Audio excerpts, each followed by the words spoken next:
ওই ব্যক্তিকে মুসলিম বলা হয় যে ব্যক্তির কাজকর্ম মুসলমানের মতো হবে।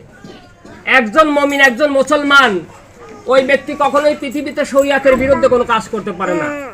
মুসলমানের কাজ কোয়ালিটি, তার আচার আচরণ অন্য লেভেলে হওয়া লাগবে। শুধু তাই নয়, আল্লাহ রব্বুল আলামিন পবিত্র কোরআনের মধ্যে জানিয়েছেন, তোমরা কি করো হে ঈমানদারেরা, তোমরা আমি আল্লাহকে ভয় করার মতন ভয় করো।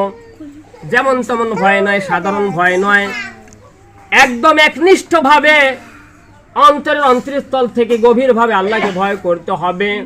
যে ব্যক্তিকে আল্লাহকে এভাবে সর্বোত্তম সবসময় বেশি ভয় করে, ওই ব্যক্তি কখনোই পৃথিবীতে অন্যায় কাজ করতে পারবে না, খারাপ কাজ করতে পারবে না, কারো ঠকাইতে পারবে না। এক ওয়াক্ত নামাজ বাদ দেওয়া তো দূরের কথা, নামাজের আযান হইলে নামাজ পড়ার জন্য তার অন্তরটা ছটফট শুরু করে দেবে, বলে সুবহানাল্লাহ। শুধু তাই নয়, আল্লাহ রাব্বুল আলামিন বললেন, তোমরা প্রকৃত মুসলমান না হইয়া কবরে শোনা। আল্লাহ তাআলা কিন্তু মুসলমান হইয়া কবরে যাইতে বলেছে। হয়তো আমরা বলতে পারি, আমরা আবার নতুন ভাবে কেমন করে মুসলমান হইব? আমাদের দেশ মুসলিম দেশ, বাংলাদেশ মুসলিম রাষ্ট্র, আমাদের 14 গোষ্ঠী এভাবে মুসলমান ছিল, বাপদাদারা মুসলমান ছিল।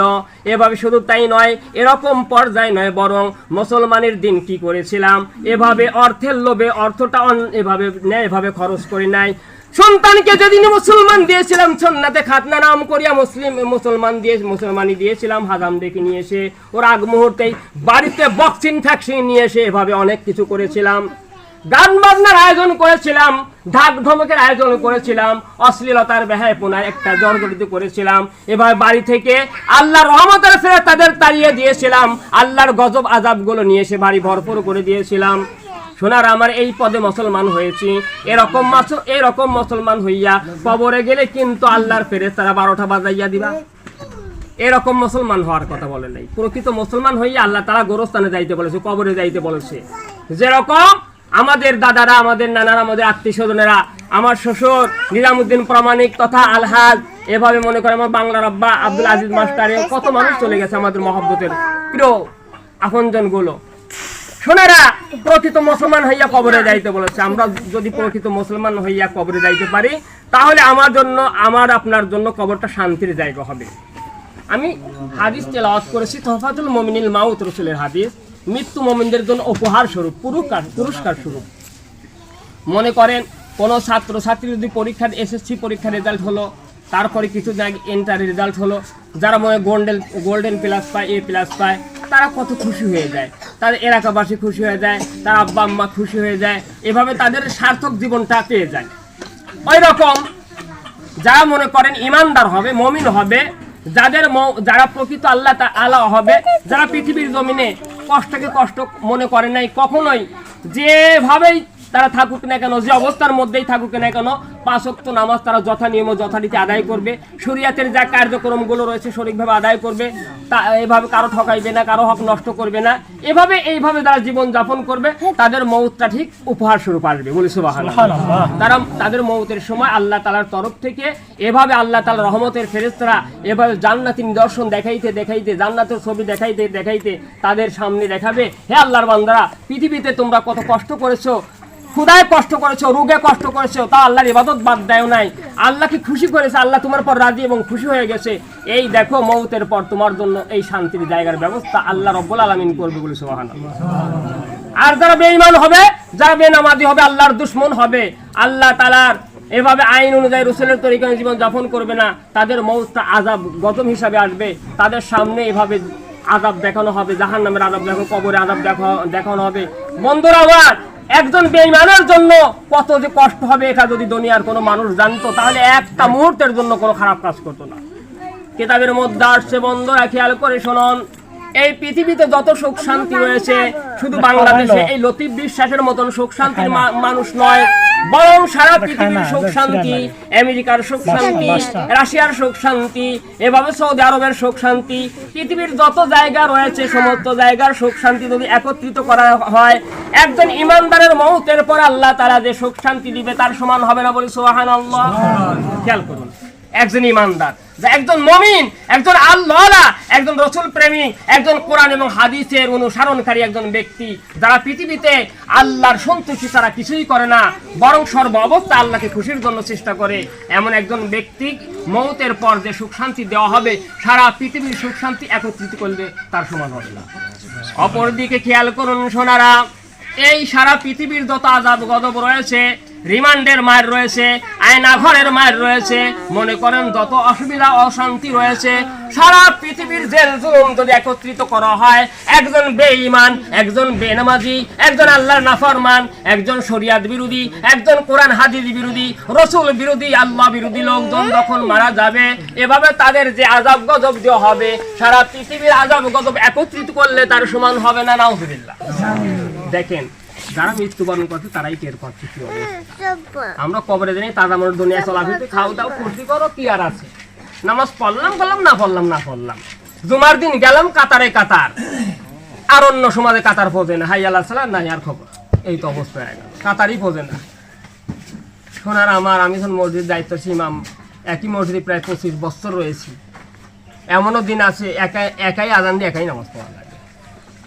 কোনো দিক দিয়ে গ্রামের অবস্থা কমতি নেই, অর্থ সম্পদে কম নাই, কোনো দিক দিয়ে কোনো সাইডে কম নাই। আমি মনে করি পীরপুর গ্রামের টপ লেভেলের গ্রাম, সব দিক দিয়ে সফলতা। একজন ব্যক্তি যদি একটা মাদ্রাসা জমি দিয়া করে দিতে পারে লক্ষ লক্ষ টাকা দিয়ে, তাহলে এর চেয়ে বড় পাওয়া কি আর কিছু আছে? আজকেও সেই ইঞ্জিনিয়ার সে আমার বন্ধু কথা বললো, আবার ওর স্ত্রী পাবনা দেখেছে, আমি এই জায়গায় চলে আইছি। তো মুসলিম মিল্লাত, তাহলে দেখ সব দিক দিয়ে সফলতা, কিন্তু নামাজের বেলায় নাই। কত রকমের গল্প, কত কি কিছু আছে। হ্যাঁ, এ দল ভালো, ওই দল ভালো, এই হুজুররা ভালো, অমুক হুজুর ভালো, এই হামদা এই কথা, আমির হামদা এই কথা কই লিখা, ও অমুক কই লিখা, কিন্তু এই সব দরবার আছে। মুসলিম মিল্লাত না না না, আমার স্নেহের ভাইজান কত মূল্যায়নমূলক কথা বলেছিল। আসরের তাফসীর করেছেন মসজিদে, সময় যে কত দামি, সময়ের গুরুত্ব যে কত মর্যাদাপূর্ণ। আজ যাদের এভাবে সময় অবহেলায় কাটাইতেছেন তারা বুঝতে পারবেন। সোনার আমার, আজ আমরা জীবিত আছি, আমাদের রক্তের গরমগুলো টকবক করতেছে, বুঝতে পারছি না।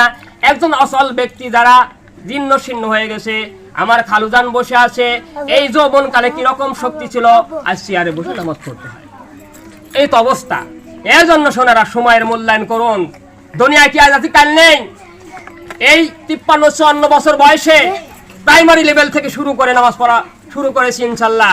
আজ মনে করে এই হাতের দ্বারা চরবানুপুর গ্রাম থেকে শুরু করে নিয়ে এভাবে কত মানুষকে নিজে গোসল করায়া কাফনের কাপড় পরায় প্যাকেট করে দিয়েছি।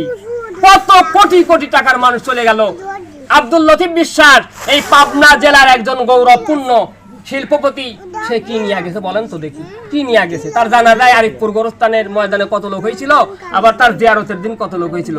সে একজন এত কোটি কোটি টাকার মালিক ছিল, সবাই কি তার জন্য আলাদা কিছু দিতে পারছে? ওই কাফনের ওই কাপড়ই একটু ভালো লেভেল হইতে পারে, ভালো লেভেল কি একটা শব্দ এক লেভেল। এর জন্য আমি প্রায় সময় বলি, এই দেলের মধ্যে কেন থামে না? ছোট বাচ্চারা এই যে মোবাইলের মধ্যে দেখা যায়, আজ একেবারে 2-3 জন পানির পরে শেষ হচ্ছে, আজ এক জায়গায় 2-3 জন অ্যাক্সিডেন্টের শেষ, ওই অমুক শেষ তমুক শেষ, এক বাড়ি ধরেই সব শেষ হয়ে যাইতেছে। এগুলো দেখার পরে মানুষের কোনো পরিবর্তন আসে। দেখেন না কিছুদিন আগে ওই যে এক বাড়ির থেকে মনে করেন যে এর আনার জন্য গিয়েছিল মাগুরার, হ্যাঁ, ওই যে আনার জন্য গিয়েছিল, ওর পানির পরি ওই মাইকটা পানির মধ্যে পড়ি, সবাই শেষ হয়ে গেল, ফ্যামিলি সহ শেষ হয়ে গেল। ও কিন্তু এখনো বেঁচে আছে। আজ চিন্তা করুন কি অবস্থা। এই যে মৌতগুলো হয়ে যাইতেছে, কারেন্টের শর্ট, ভালো মানুষ কারেন্টের শর্টে কি শেষ হয়ে যাইতেছে। এই জন্য সোনারা, আপনাদের প্রতি আমার ক্ষোভ নেই, একটাই দাবি, আপনার পরিবর্তন হন, ফিরে আসুন। আলেম ওলামার এত কেন বলবে, বলার কেন দরকার? আজ আমি আফসোস করে বলি, নামাজ একজন বলি পড়া লাগবে। আবু জেহেলকে কিন্তু আল্লাহ রসুল অনেকবার দাওয়াত দিয়েছে, তার আবু তালেবকে দাওয়াত দিয়েছে, দাওয়াত যদি সে গ্রহণ না করে জোর করে কিছু করা যায় না। আমি এখনো বলি, আমার শ্বশুর কিন্তু অন্য লেভেলের একটু ছিল, যদিও আমার শাহরি এখনো কিন্তু বিভিন্ন আছে, কিন্তু আমার শ্বশুর ছিল অন্য কোয়ালিটি। আমি তার জামাই হিসাবে যখন হলাম, আমার দেখে এসেছে ক্রমান্বয়ে পরিবর্তন হয়ে গেল। আসলে এইটাই তো বোঝার দরকার না, আমার জামাই একজন আলেম মানুষ, আমার অমুক একজনই, আমার ছেলে একজন হাফেজ, আমি এরকম চলি কেন? নিজের বিবেকেই তো বাধা এসে যায়। এই জন্য সোনারা পরিবর্তন হন, ফিরে আসতে দেরি লাগে না। আল্লাহ তাআলা 80 বছর একজন কাট্টা কাফেরকে মুহূর্তের চোখের পানির বিনিময়ে দোয়া কবুল করে আল্লাহ তাআলা তাকে ওলি বানাইতে পারে বলে সুবহানাল্লাহ। কিন্তু সেই স্বভাব তো আমাদের নেই, সেই স্বভাব তো আমাদের নেই। এই জন্য সোনারা আমরা সকলেই ফিরে আসি, আমরা সকলেই সচেতন হয়ে যাই। আমরা এভাবে আল্লাহ তাআলা যে সময়টুকু দিয়েছে এই সময়টুকু কাজে লাগাই। কেউ না একক তো নামাজও বাদ দিব না। আমি অনুরোধ করে বলতেছি যে যেখানেই থাকেন ইটের বাড়ায় কাজ করেন আর যেখানেই কাজ করেন আপনার নামাজ পড়বেন। আমার ভাইরা, আমার মুকুল ভাই আছে, আমার ভাইরা আছে, আমার সম্মানিত ভাইরা, এরা কিন্তু আগে সেরকম বুঝতো না, নামাজ কালাম পড়তো না। আমি অনেকটাই ভালোবাসি, ভালো লাগে, এখন নামাজ পড়ে। বিশেষ করে আমার হাসান, বাংলাদেশের অনেক আলেম ওলামার সঙ্গে তার সম্পর্ক চলাফেরা, আমার হুসাইন সহ যারা এভাবে আমার শরীফ ভাই রয়েছে, আমি সবাইকে বিনীত আহ্বান করছি তোমরা যে যেখানেই থাকো 5 ওয়াক্ত নামাজ কালাম করবে। আমাদের বিকল্প কিছু নেই, নামাজ পড়বা, দেখবে আল্লাহ তাআলা যে কোনো মাধ্যমেই তোমার কষ্ট এবং রিজিকের ব্যবস্থা দূর করে দেবে। আল্লাহ বলেছেন যে আমার কোনো বান্দা যদি 5 ওয়াক্ত নামাজ গুরুত্ব সহকারে ইহতিমামের সহিত সুন্দরভাবে আমি আল্লাহ তাআলা সন্তুষ্ট আদায় করে আমি আল্লাহ তাআলা তাকে 5টি পুরস্কার দিয়ে দেবো। আহারে, যে পুরস্কার সারা পৃথিবীর বিনিময়ে পাওয়া যায় না। 1 নম্বর পুরস্কার আল্লাহ তাআলা রিজিকের অভাব দূর করে দিবেন। আল্লাহ তাআলা রিজিকের অভাব দূর করে দিবেন কিসের দ্বারা? নামাজের বিনিময়ে দিবেন। নামাজ না পড়ে যদি হাই খাই করি, হইতে পারে টাকা পয়সা মানে কিন্তু শান্তি থাকবে না। তারপরে 2 নম্বর পুরস্কার, আমরা যখন কবরের মধ্যে যাব আল্লাহ তাআলা কবরে আযাব দূর করে দিবেন। 3 নম্বর পুরস্কার, কাল কিয়ামতের কঠিন মধ্যে এভাবে মনে করেন এভাবে আমলনামা ডান হাতে দিবেন। তারপরে কি করবেন? 4র্থ নাম্বার পুরস্কার, ওই যে আমরা কানে শুনেছি কিন্তু দেখি নাই, দেখতে পারবো আল্লাহ তাআলা যদি দেখায় একদিন, পুলসিরাত, এভাবে মনে করেন যে 30,000 বছরের পুলসিরাত, ওটা আল্লাহ তাআলা নামাজের বিনিময়ে, নামাজের বদলতে বিদ্যুতের ন্যায় পার করে দিবেন বলে সুবহানাল্লাহ। 5ম নাম্বার পুরস্কার, বিনা হিসাবে আল্লাহ তাআলা জান্নাতে মেহমান বানিয়ে দেবেন বলে সুবহানাল্লাহ। এই জন্য ইনশাআল্লাহ বয়ান বক্তব্য বাড়িতে চাচ্ছি না, দুয়ার দিকে যাব। সোনার আমার, এখানে আমার পরিচিত অনেক মানুষগুলো রয়েছেন, এখানে আমার বিশেষ করে আমার বন্ধুবর, যদি আমার বয়সে বড়, ছোটবেলার থেকে একই এলাকায় চলাফেরা করেছি, একই সঙ্গে অনেক মাহফিল করেছি। আমার ভাইজান শামসুল হুজুর চলে গেছে, পুরো মুসলিম মিল্লাত দেখানেই মাহফিলে গিয়েছি, 2 ভাই, একজন ওই সে জোৎকা করিয়া কোথায় সেই বিভিন্ন জায়গায় দূর দূরান্তে দুজন একই সঙ্গে মাহফিল করেছি, একই সঙ্গে গিয়েছি, আর সে কোথায় চলে গেছে। এই তো আমাদের অবস্থা। সোনারা, আমাদের শাকুর হুজুর সাহেব আমার কত ভালোবাসতো, আর তিনি বিদ্যুতে কারেন্টের শর্ট থেকে চলে গেছে। আপনারা শোনেন না, এই ইসলামী বিশ্ববিদ্যালয়ের ইসলামী মাদ্রাসার শিক্ষক ঠাকুর। এই তো দুনিয়ার নিয়ম নীতি।